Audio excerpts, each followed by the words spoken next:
Everybody on mute as we are entering the room. I will unmute the presenters as soon as everybody is entered so we can just get rolling right off the bat. Jennifer, if you can help me with spotlighting our presenters and pinning them, that would be great. All right. Thank you all. This is the first meeting of the New Jersey Federation of Democratic Women 2021.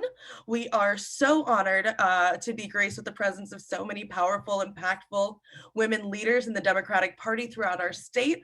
I want to give a special happy birthday to one of our speakers, Alixon Collazos, who is so gracious to spend her birthday with all of us, sharing her wisdom. Thank you for everybody's time. We are also going to have the business portion of the meeting at the end of the panel. So those of you who are interested in joining the Women's Federation or participating in any of our committees moving forward, please stick around for that. All the panelists will be introduced by our First Lady, Tammy Murphy.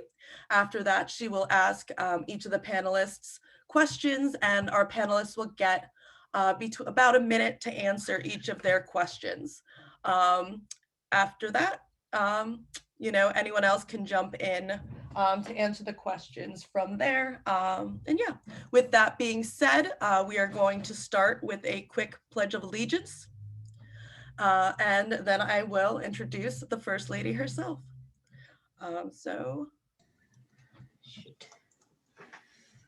I don't know why it's not on now. Can everybody see the flag? Sit here. Yes. Great. Yes. So I pledge allegiance to the American flag for the United States of America. And to the republic for which it stands, one nation, under God, indivisible, with liberty and justice for all. Thank you for joining me, so I wasn't the only one speaking on that. Let me sit here a minute.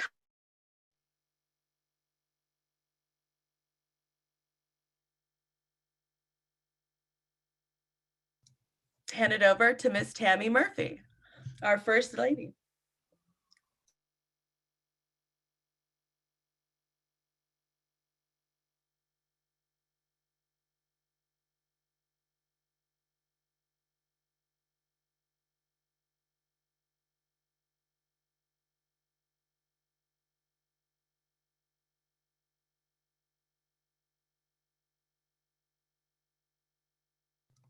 First Lady, I'm so sorry, you're muted. You got to unmute yourself.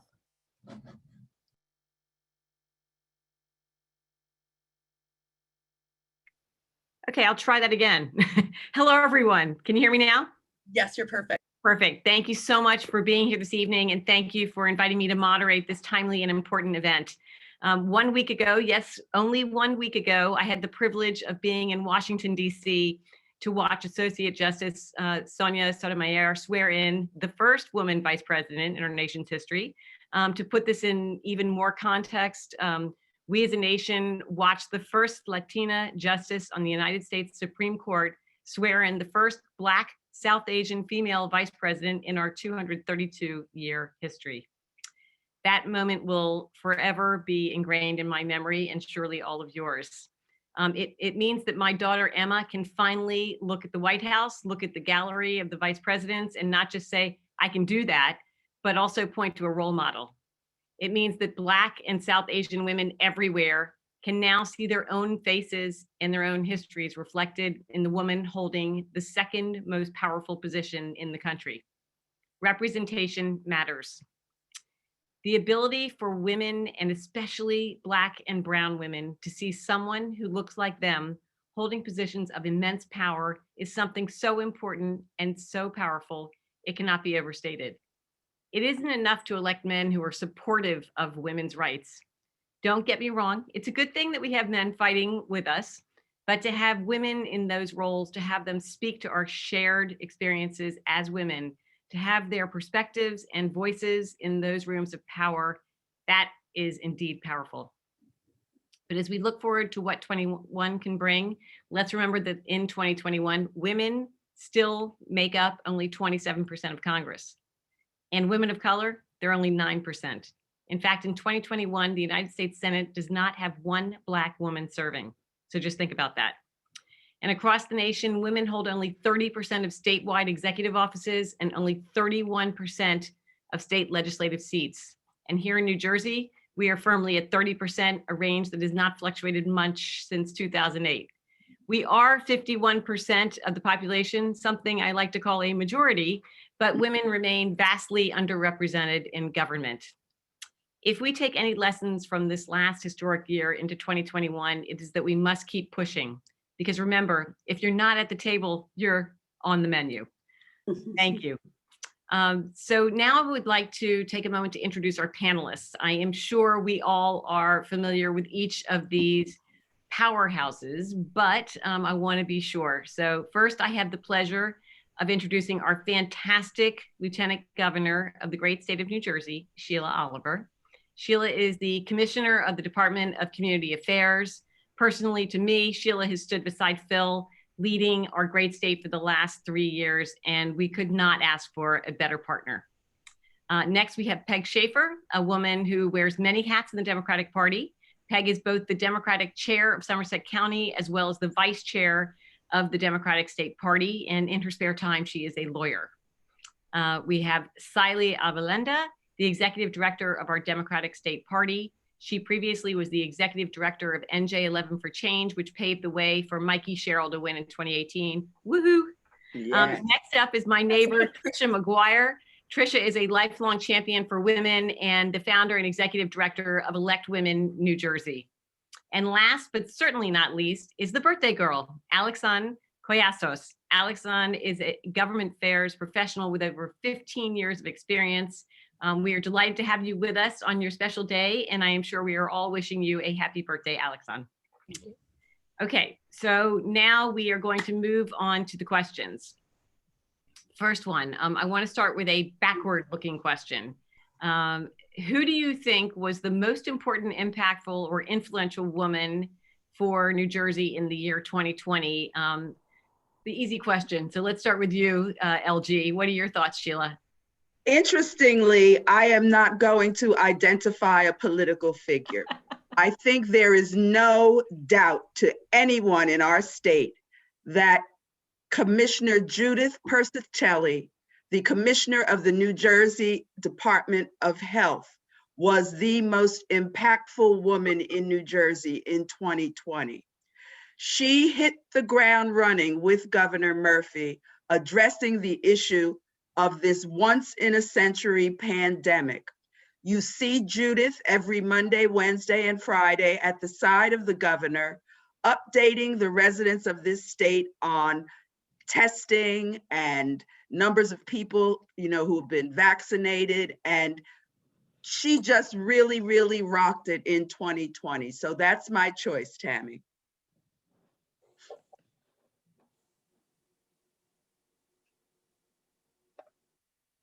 Who else you want? You want our choices, Tammy, or are you going to somebody else? Sorry, I'm having trouble with my mic for some reason. Well, I was actually going to ask Tricia the same question since she's in the political world, but more in the activist space. So what do you think, Tricia? Well, I'll just start with a little self-promoting and a little warning. We founded Elect Women New Jersey this year. And so I'm going to go with the cohort of women that we endorsed and who won in local offices across the state. We endorsed 20 women, 75% of them won. And many of them were historic. So we have Judy Ward, who was elected the first woman mayor of Pleasantville and the first Black woman to be a mayor in all of Atlantic County. We have other winners like Shelley Bell, who's the first Black woman to win a seat in Montgomery. Nadia Hussain is the first Bangladeshi woman in all of the state of New Jersey to take a seat in a board of education. Tammy Williams, our first Black woman elected to city council in West Orange, and Gina LaPlaca, who received the most votes down in Lumbertville, is now the mayor of the first female majority council down there. So I'm just proud to highlight the women who we were able to endorse and support in our local politics, but building our pipeline to get more women elected across the state.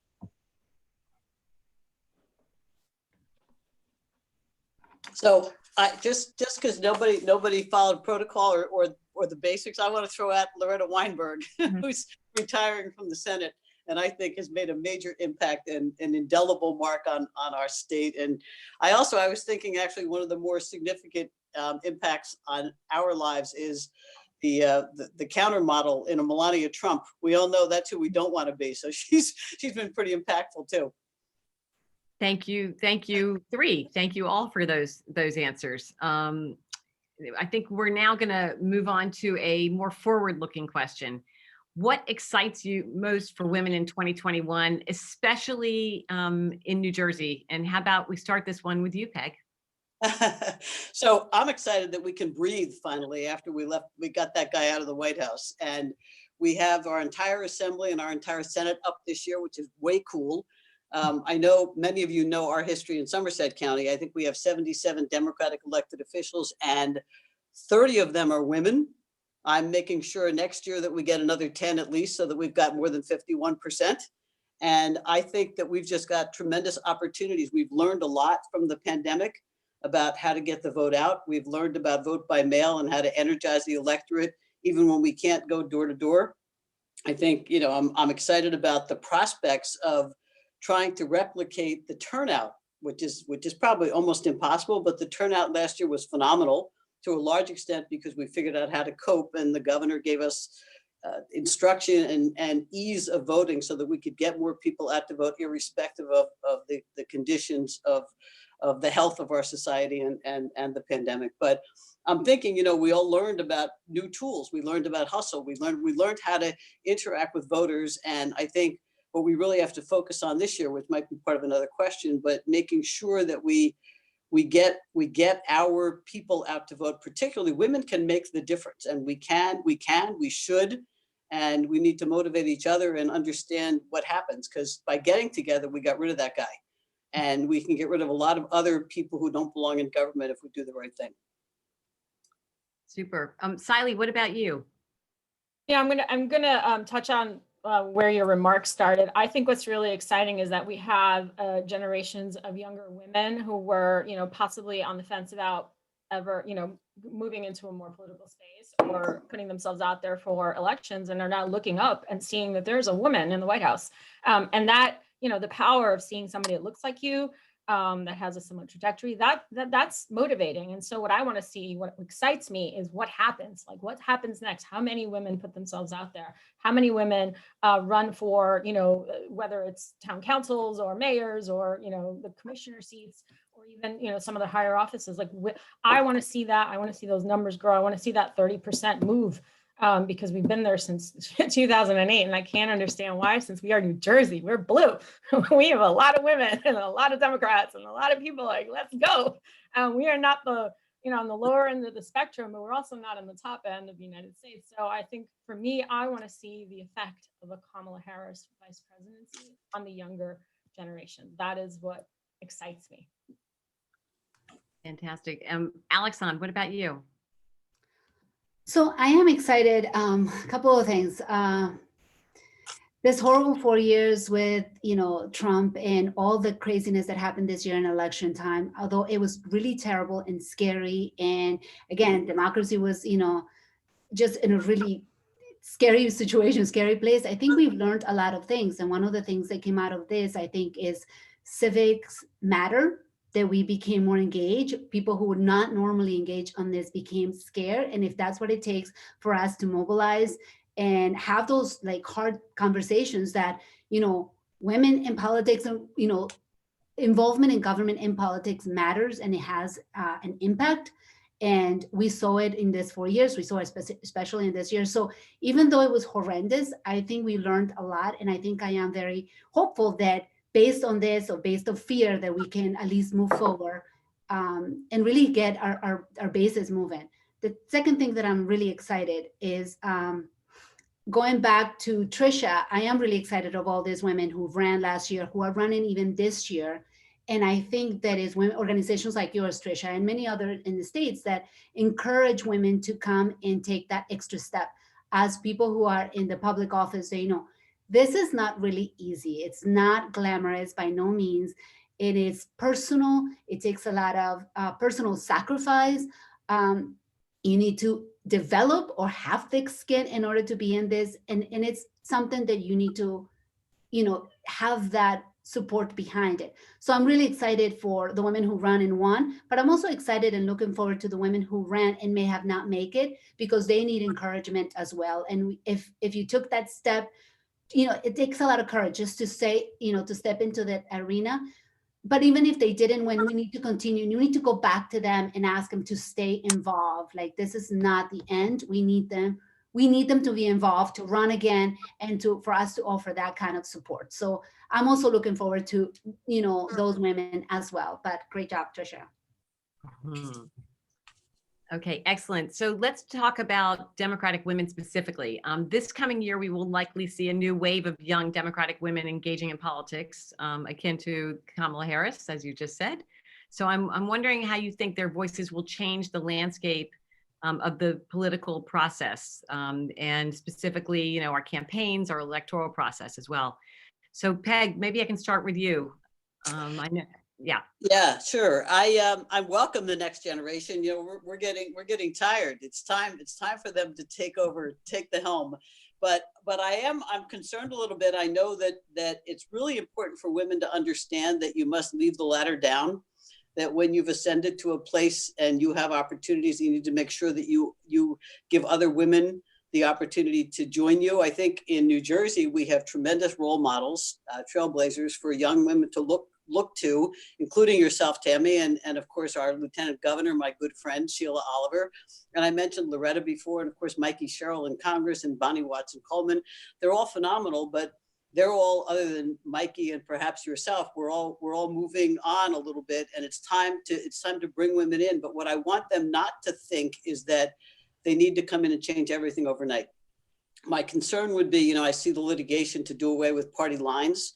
The organization, what I would say is, let's get more women in leadership roles in organizations so that we can help people get elected. Organizations are very important to helping screen people, to raising money for people. I mean, if we all had unlimited resources and somebody else paid for the electoral process, like everybody was given $1 million to run for office, then we wouldn't need party organizations, but we do. And we need to win from within, not from without. So I think I'm a little concerned about, it's young people are naturally more idealistic than those of us who've gotten some gray hairs over the process or over the time. I want to make sure that they understand that while we welcome their idealism, we welcome their ideas, that ideally we can work together as a group and move them into positions of power without having to try to change the entire system overnight. Thank you. Saily, given your role at the state committee, what's your perspective on this, and what are you expecting and hoping to see? So, I mean, I see a lot this year even, and as I've been doing this a few years, like I've seen the influx of these young women with their idealism and their ideas, not just the ones that we see front facing, in other words, the candidates, but also the campaign workers, the operatives, the people that, are plugging away in the back. It's really important to have their voice. I mean, I can tell you that you learn a lot from these young people who have a really different experience than we do, just because of the times they grew up, the social media world they live in, the interactions and how they interact. For women, especially, their feminism is very different probably than the six of us on this panel. Our version of feminist, it's not right or wrong. It's just so different. It's very assertive. It is very much grounded in a 21st century world that they are trying to change, and the methods they use. So I'm actually really excited for that idealism, because I'd like to see what that can bring. I've seen a sea change of just even the tactics that we use on the campaign side, like in the back room. And that's important, but I want to see more of it in front. Like, I want to see what else they can do, because we're leaving this to them. And I'd love to see that they have the input in how we shape this, because even though maybe they haven't gained the experience Peg is talking about, I think we have a responsibility to listen to their viewpoints and make sure that we're not discounting them just because they don't have that experience. I'm always interested in, how do we make our party better? How do we make it more accessible, more diverse? And much more relatable to these young people who look at political parties. Remember, they come from a place where they look at political parties very different than we do. we noticed in just the 2020 election, a higher number of unaffiliated voters was skewing younger.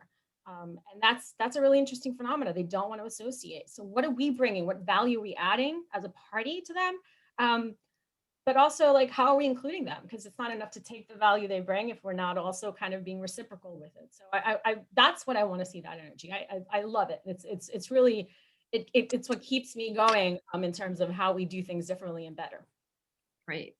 Tricia, you will be right in the thick of it, given your role at Elect Women New Jersey. So do you mind answering the same question from your vantage point? Sure. Well, I heard the question as, what are we going to do with the new voices of women coming? And I don't think there's too much more to say what Peg and Saily have passionately stated, but there's a new voice that has emerged also since 2016 that's joining the political ranks. And that's women who of any age who just never were politically active before. The activists, where Saily and I definitely have our roots, are coming forward and wanting to be involved in campaigns at all levels. So what's exciting for me is those new voices, not just as candidates, but we're seeing women who are serving as campaign managers and in communications and PR and social media and fundraising. And when women help other women in the race, it just lends a whole different accessibility and perspective that lets other women know that it's okay to do this, that politics isn't necessarily a bad thing to be involved with. And, we're in the middle of this pandemic, and if it's highlighted anything in a positive manner, it's the role that women play as staples in our community when they show up to make masks when the supplies are low, or they step out of retirement in the medical field to help with things as they're needed. So the role of women stepping into politics with this new bold and unapologetic swagger, no matter what age, is really inspiring to me. And I'm just looking forward to seeing what it means for the newer generation to see an older generation sometimes trying something new and being successful. Great answers, everyone. Okay, we're finally on to the last question. What do you think the Democratic Party needs to do to empower more women in the coming year? And I'm going to throw this question first to you, Alixon. We need to be more, I think the Democratic Party, all of us, need to be open to criticism. And that means that, follow it with, follow it is a two different things. One is, I agree with Peg that the younger voices, and the younger voices meaning younger to the process, not necessarily an age, but younger or newer to the process,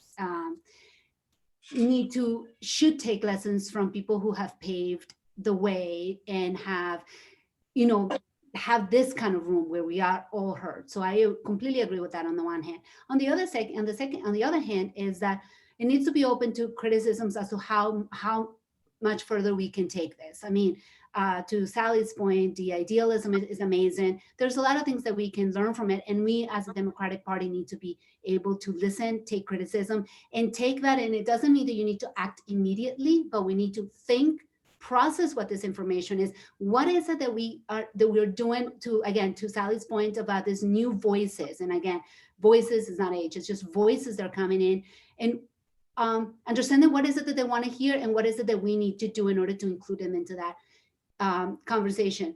And the other point that I want to make is that as we just need to have a larger also conversation about just the role of how women are working on this. Like there's different women's organizations in the state.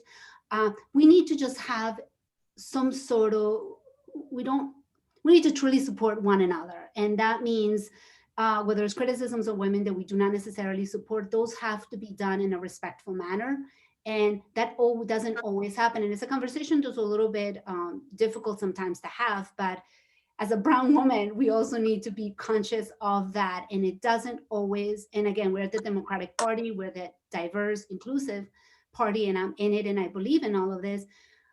But we also have to be sensitive that maybe not everybody is understanding what that means. And a little bit of education from the Democratic Party, I think, is useful as to what does it truly mean for, again, women like me, women of color, to be part of this conversation with, when we come into groups like this. I mean, I'm speaking to Lieutenant Governor Sheila Oliver, come on, Tammy Murphy, with all of these women. But it takes a lot for brown women to get into this room. So I mean, making the long point, but we need to truly understand what that means in this bigger picture of just all women in politics and how that affects women of color, or how they should, what the role should be. Totally wrong. Thank you, Alixon. Sheila, I want to give you the last word on the questions. I will say that in terms of young people, I agree wholeheartedly with Peg. You know, the veteran women, we are coming to a place where we know we may have just a few years left with the energy to knock on the doors. So we have to cultivate and always have involved with us young women who have interests in the political system. I know that has been my mantra ever since I became an elected official dating back to 2003.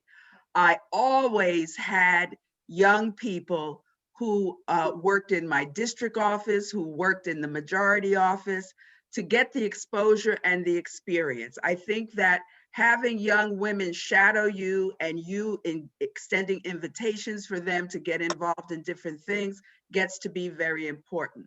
I do feel that this generation of young women are very different than my generation, the baby boomers, who sat, you know, and waited to be asked to participate in something. I point to this past summer with the national movement of Black Lives Matter. We saw young people from every demographic organizing and participating in social, economic justice and standing up for judicial justice. They were brown, they were yellow, they were Native American. They came from the Southwest, they came from the middle of the country, the Northeast. I was so proud and enamored with the movement that these young people led, because there weren't really the quote veteran political leaders involved in their movement. Whether they made their signs by hand or were able to raise money to get to get what they needed, I think they can be held responsible for stimulating political interest, which helped us capture back the White House. Not enough can be said about the Georgian peach, Stacey Abrams. Stacey Abrams, she influenced so many women and women's organizations right here in our state. I know, Peg, as a party leader, I'm sure you got a lot of emails and phone calls from women all over the state who indicated they wanted to do something. How could they start a fair fight organization in the state of New Jersey? I also believe that women have to support other women, and I heard someone else say that. I remember decades ago when I first was a member of the Freeholder Board, a state party chairman was asked the question, why aren't more women involved in running for office? And his response was, you see more men because women don't support other women. I think I heard a longtime state senator tell a group of women that with our fundraising, they always say our prowess at fundraising isn't comparable to men. And she told the group, instead of getting your mani and your pedi every 2 weeks, donate that money to a woman candidate that's running. Those are the kinds of rethinking we have to do. But I think women in New Jersey are awake. I think that we can thank the gentleman who just exited the White House for that.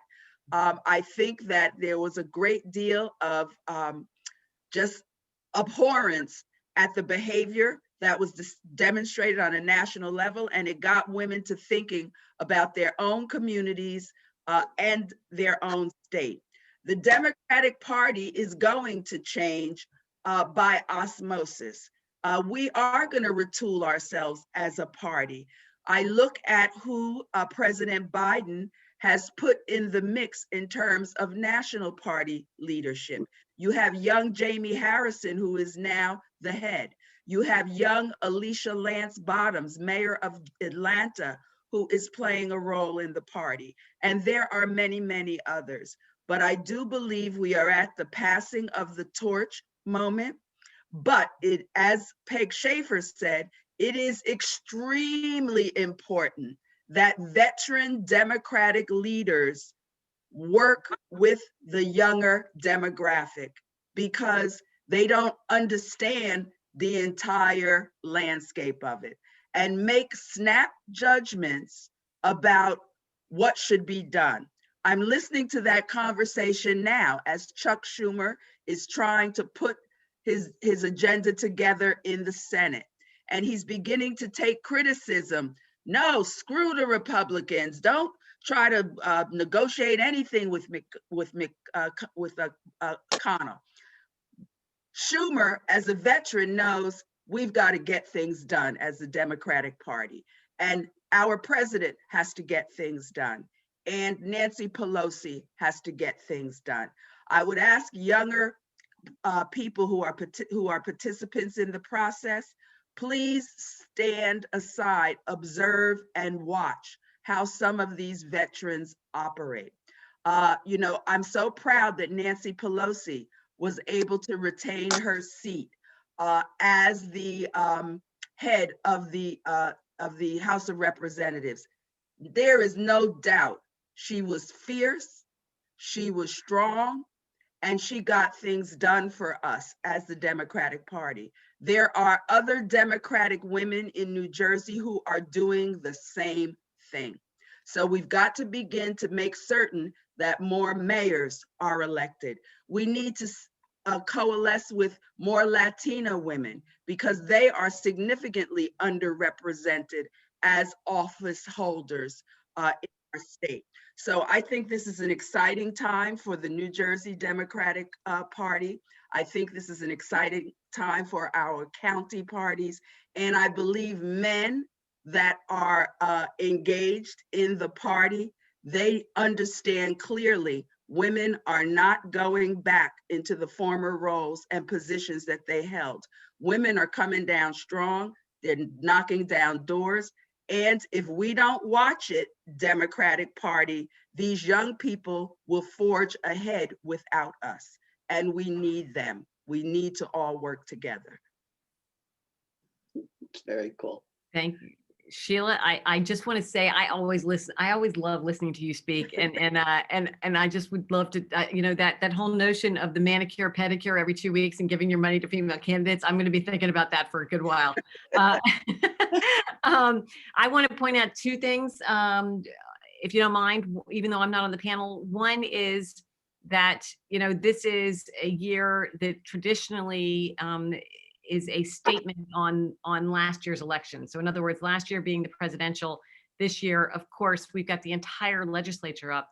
We've got Sheila Oliver up this year. So we have to make sure that we are not becoming lethargic given where we are with the White House and the Senate and the House at the federal level, and make sure that we're really motivating everyone to maintain that momentum that we did show up and prove that we had, both thanks to Stacey Abrams, of course, and to many others this past year, this past November, December, and January. And secondly, I just want to point out for everybody, just in case you know, I do have an entirely female women-led office. So I would, every person in my office is female, and I'm very proud of that. And we have some incredible talent in our office.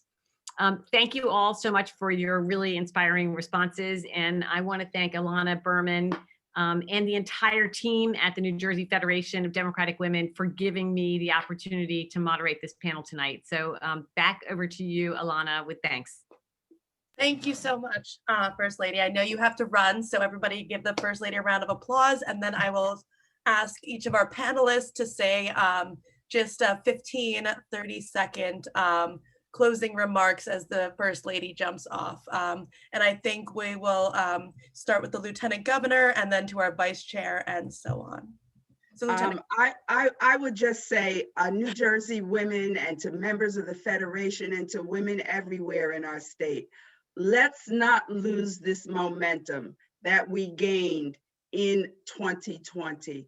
Let's continue to work with the existing organizations that are at the forefront, like Tricia described the efforts of her organization, and there are many others. Let us work with our fraternal sororities who did tremendous work for us all over the state. Let us continue to keep the momentum up. We're often criticized that we only look election cycle to election cycle.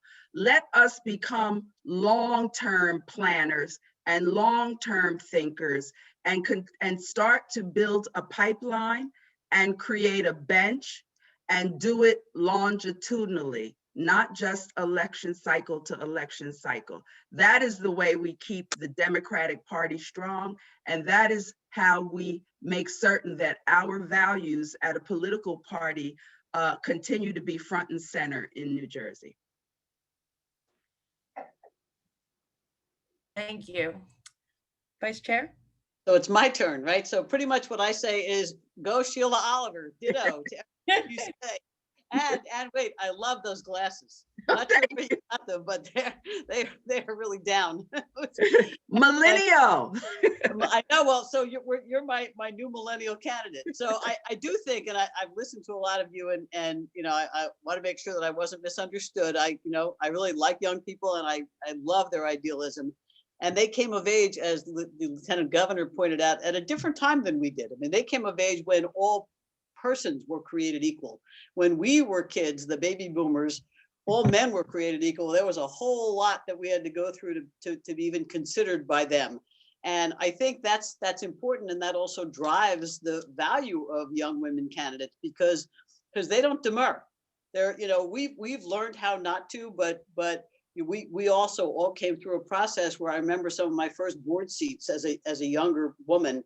I never opened my mouth for the first 6 months or so because I watched and wondered and learned from the other people. So there has to be a balance, I think, between paying attention to those of us who are seasoned and welcoming and honoring and preserving the idealism and the excitement of the younger people who are coming into our party. We need them.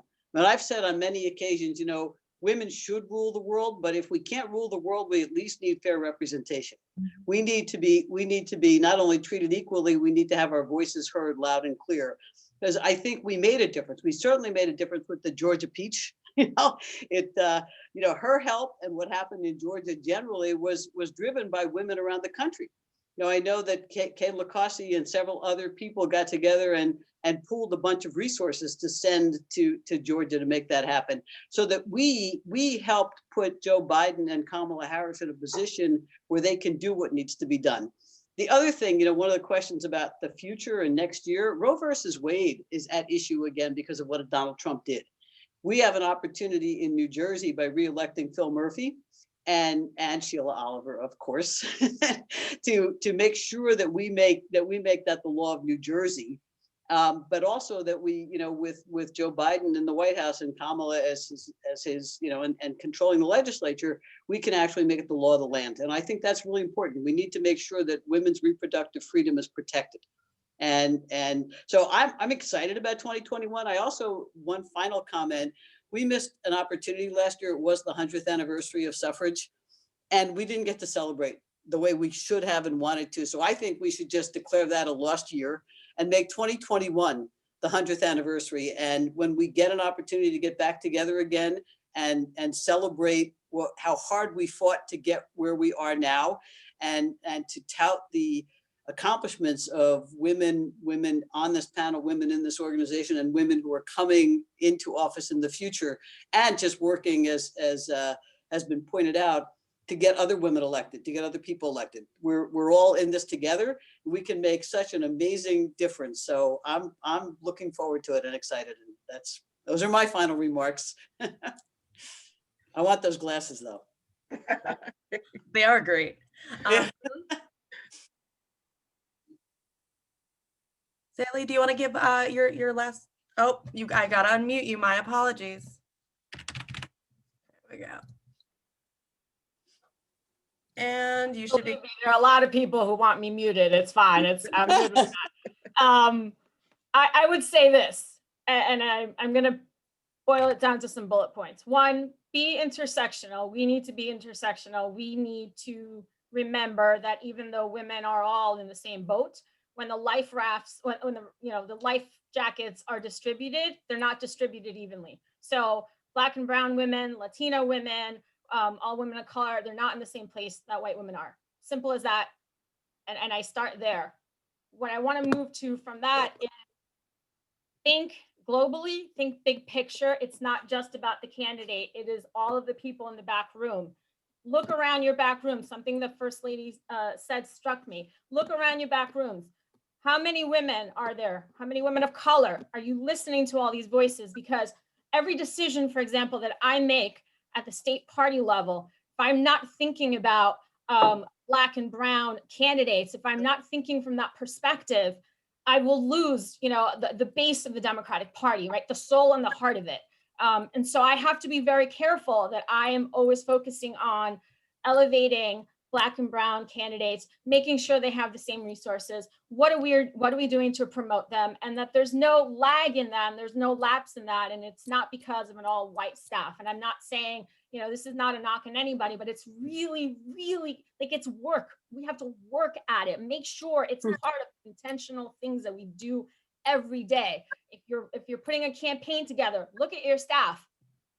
If it develops naturally, it's going to look like you. If it develops intentionally, it will have diverse voices. Be intentional. Don't just wait, don't just look at it like, oh, it's going to be fine. You have to be intentional. And the third thing is, I can't wait to see what 2021 brings for women who woke up the way some of us did in 2016 and thought, wow, I can do this, because we saw, as Tricia mentioned before, as a couple of others have mentioned, how much we were able to, do from those of us who were activated in 2016. I want to see what this new activated group is going to do, because I think there are still a lot of untapped potential, like they're activists in the making that we just have to nurture, support, and give them a hand.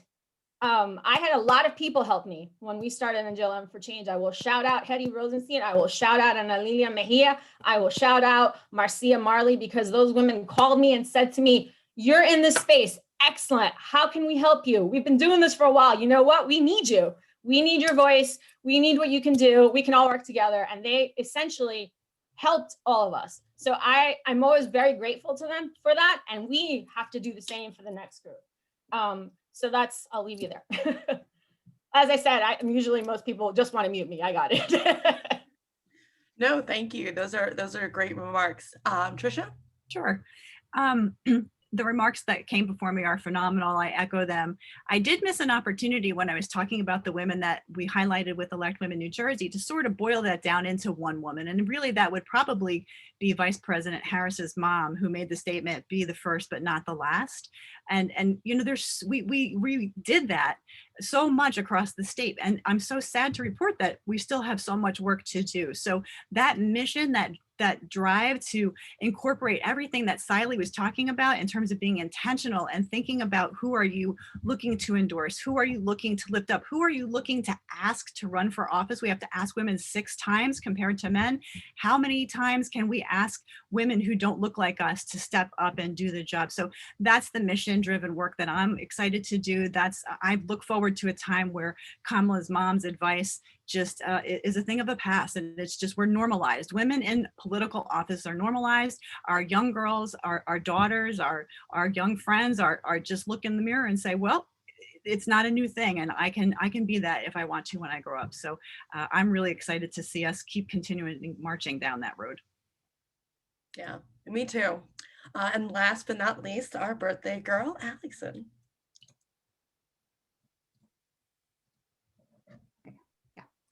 Can you hear me? Yes. Yep. So again, Saily, great points. Representation really does matter. And the other thing I want to say is that representation matters. We see this all the time. And a difficult conversation that comes out of this is that, again, the whole idea of the Black and brown women on this space, it is true what Sally says, it's not easy for women of color to come into these rooms and be seen the same. It takes a lot more effort for us, women who look like me, to come into these rooms and be comfortable to be here. We also, and this is for my, white women, and I always say, sometimes I say white women of privilege, because they're here, it takes us a lot longer, and I'm talking about being brown women, it takes us a longer time to get there and to be comfortable in these rooms.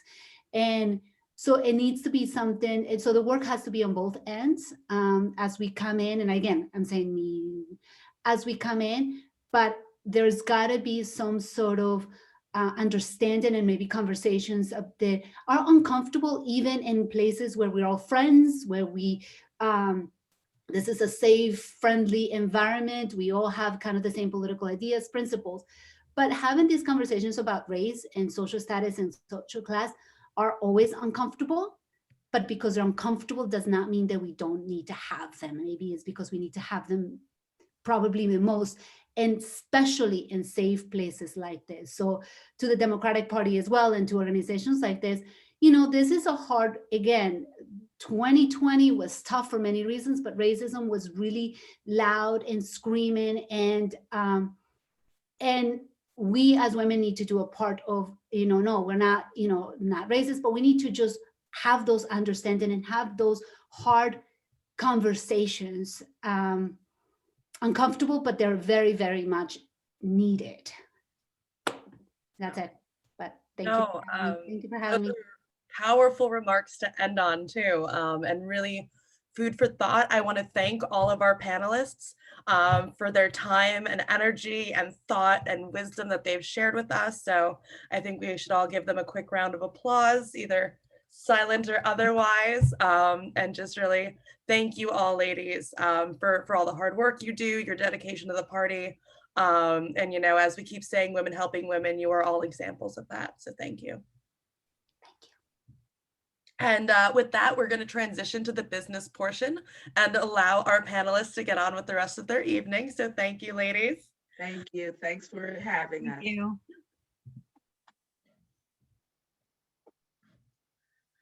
Great. Awesome. That was really invigorating. I don't know about any the rest of you, but I am very energized. And I think the fact we were able to get this amazing turnout and all of those amazing speakers speaks volumes to our importance, our impact, and our influence collectively.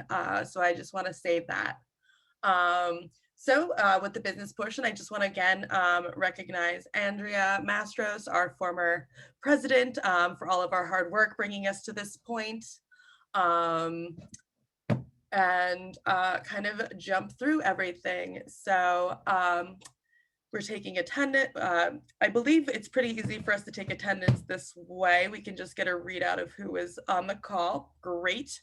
So I'm going to hand it over to the Somerset chapter president and our executive board secretary for the minutes. Roberta.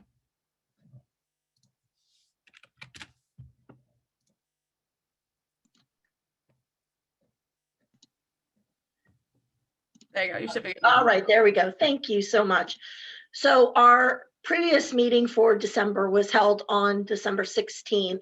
All those present and on our mailing list did receive a copy of those minutes, and they were sent out by our previous secretary, and they were re-forwarded to everyone just today.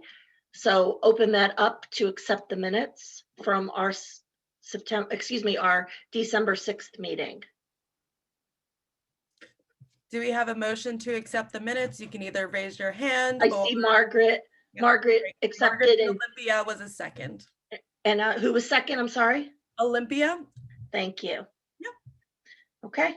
The minutes from the December 6th meeting have been accepted. Thank you. Great. And with that, I would like to hand it over to Sean, our treasurer.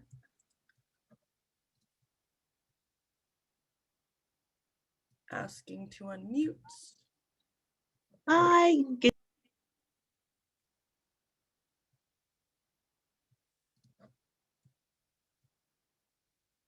You got muted, Sean, somehow. There we go. You should be good now. Okay, everyone can hear me now? Yes. Yes, good evening. Welcome. Tonight was a great night.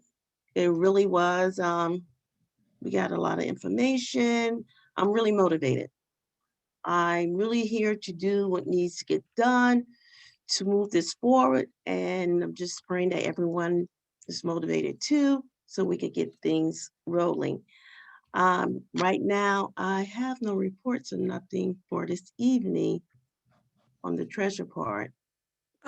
Sean, can you tell us where we are in relation to the transferring of information from last year to this year? Or maybe Olympia could help jump in. Yes, because I haven't. Yep.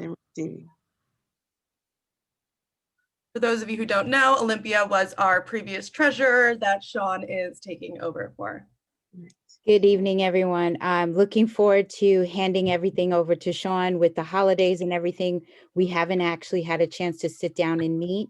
So I'm just going to officially, for the last time, tell you currently what our balance is. We're at $25.17 and 19 cents, $2,517 and 19 cents.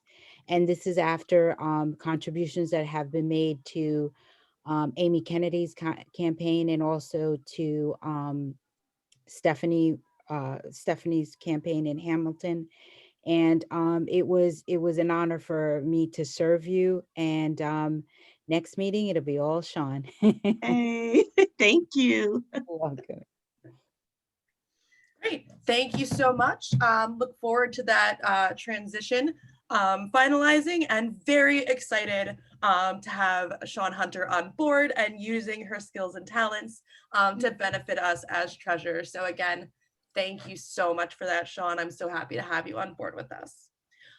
Communications report, that'll be Cynthia.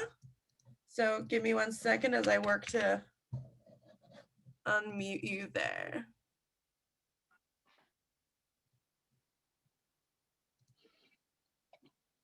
Hello, everyone.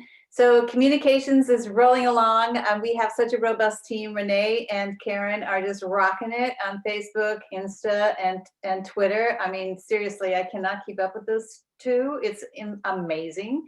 I'm still doing the email communications. And I mean, I must say, Alana, I mean, this was off the hook successful. Congratulations many times to you. I mean, I just do my thing, but I don't think I've ever known a success turnaround like this. So awesome. I cannot take all the credit. I have to say we have a very engaged executive board as a whole, and a very engaged communications team. And I saw all of you sharing it on your private pages. So this was not a isolated endeavor.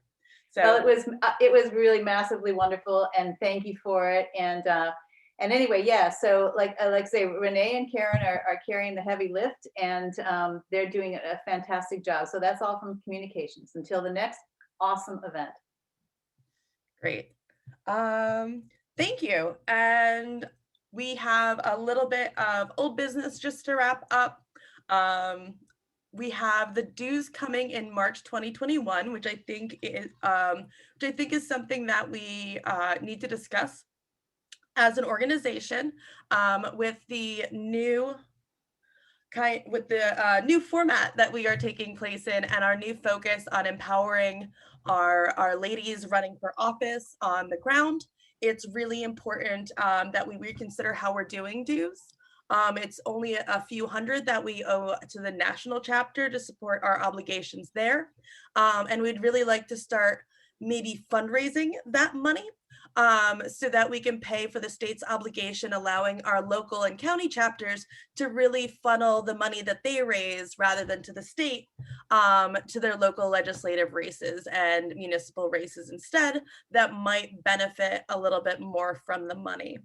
I put this out there for discussion and consideration. I don't want a decision to be made necessarily this meeting, but I definitely think we should make one next meeting. And so I put it all out there as food for thought for everyone to chew over, consider, and discuss moving forward, either during our open business or open comment period on this call or via email in a deeper discussion. If we, can I have a motion to table this topic for consideration on our next call? I'll motion. This is Roberta. Thanks, Roberta. Do we have a second? Did anyone see a second? Oh, Levon Johnson gave us a second. Thank you. Great. So we'll table that. We will, it'll be out in the minutes to remind all of you that we will be discussing this later, so you can consider and bring your ideas on this to our next meeting. Please also, new chapter officers, please reach out to me, Cynthia, or any of the e-board members so that we know and can recognize you as a new chapter elected official. Also, so we can get your email and phone number. If you could please have this to March 30th to Cynthia. Cynthia, if you could please drop your email in the chat for everyone to see. This is important so that we can coordinate with our chapters, presidents, enlist their help, new policy and legislative efforts, and just so we can keep the communication flow going. So yeah, Cynthia, if you could just drop that in the chat so everyone can see that. I think that is the end of our old business. Some of our new business moving forward is with our new format and everything being virtual. We are looking to promote ways for our membership to engage. One of the ways that we have considered doing that is through committees. We've always had some committees such as our Women in Blue, but this year our Peg Roberts event will be a convention open to all statewide Democratic women, done virtually online with various workshops. And we, with our new all virtual format, will be a little bit more programming facing. And so we are proposing creating committees for Women in Blue, for the Peg Roberts Convention, for the Peg Roberts event, for our policy and other initiatives. Again, I propose that we, I'm just putting this out there for consideration right now. So if we can think about this again, like the other, encouraging the discussion via email, one-on-one, via phone, and then a fuller discussion either during our open comment period or on the next call. So do we have a motion to table decisions on the committees until everyone's had a chance to consider? And we will decide on the next call. Do we have a motion to table? Levon Johnson makes a motion to table. Do we have a second for tabling the committees for decisions on our next meeting? I saw Sean's hand go up. Great, thank you. So we have a motion and a second. So we will table any decisions on the committees for our next call so everyone has an appropriate chance to consider. Before we launch into our next announcements, I just want to take a moment and recognize all of the wonderful engaged elected officials that we always have.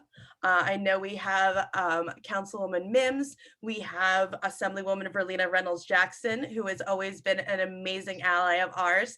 I know we previously had Councilwoman Keys Maloney on the call. And do we have any other elected officials? Oh, County Clerk Paula Salome Cavello. I should never forget you. She was actually my first political appointment. And I see that we have also Mercer County Surrogate Diane Jarofsky on the call as well. So thank you all for joining. We appreciate having engaged electeds and having them support us as well as supporting them right back. So thank you all. With that, we will now launch into our Women in Blue, which is our event where we lobby our wonderful Democratic electeds. So to talk about, and we have Councilwoman Maria Littles. Great to have you and great to interact with you. Nice to meet you.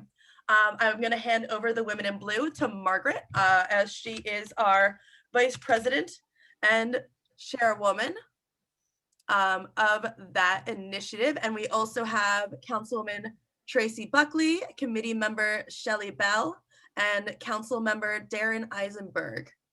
and Councilperson Allison Fenton. Thank you. This is wonderful. I would love to be in touch with each of you to see how we can support your various chapters. And with that, I will hand it to Margaret because I know she is excited to talk about Women in Blue.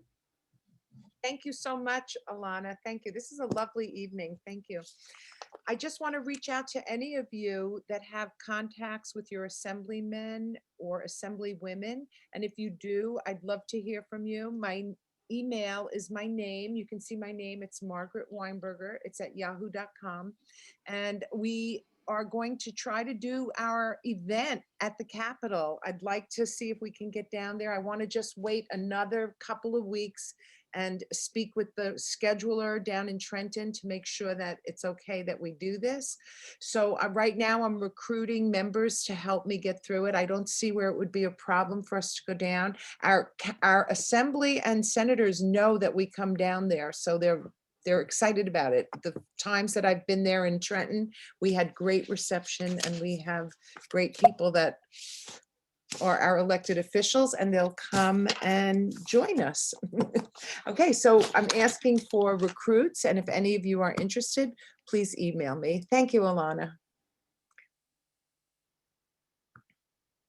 Thank you. As somebody who's coordinated the Women in Blue before, I know that, it can be quite the organizing task. So I'm really excited for you to undertake it and look forward to supporting you. Other things that we would like to discuss coming up, I've already touched on several of them, but that is the Virtual State Convention and Peg Roberts Award.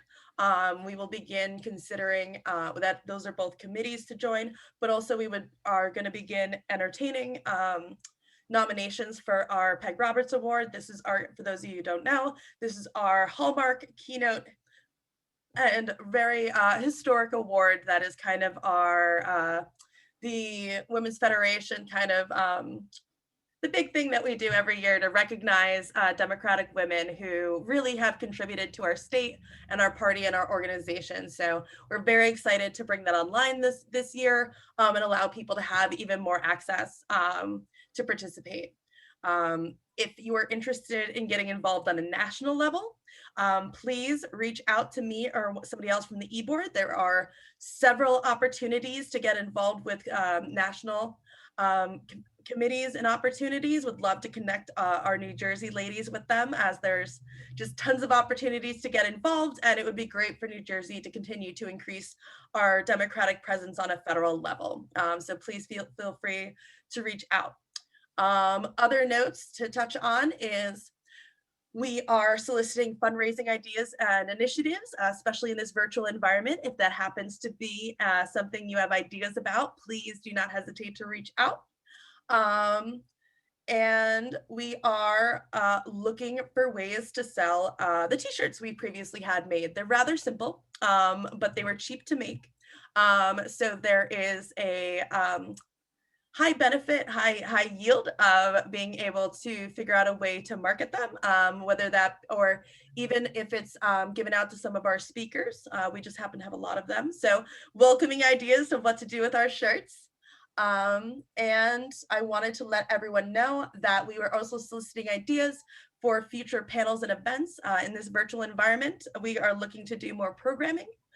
So if you have ideas of another panel, another speaker, or another activity or workshop that we can do virtually, I welcome those ideas as well. That is the end of my remarks. I open the floor up first to anyone else on the executive board who would like to share any thoughts, ideas, or wishes to speak.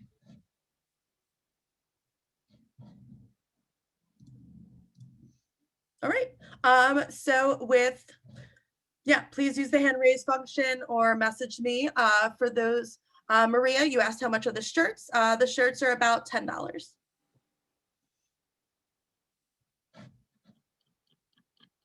Great. We'll move on to the open comment portion. They should be online. Great question. We can make sure after this meeting that they are. I am going to open the floor up for general comment, at which point it looks like Andrea would like to speak. So I'm going to unmute you, Andrea, and hand you the floor.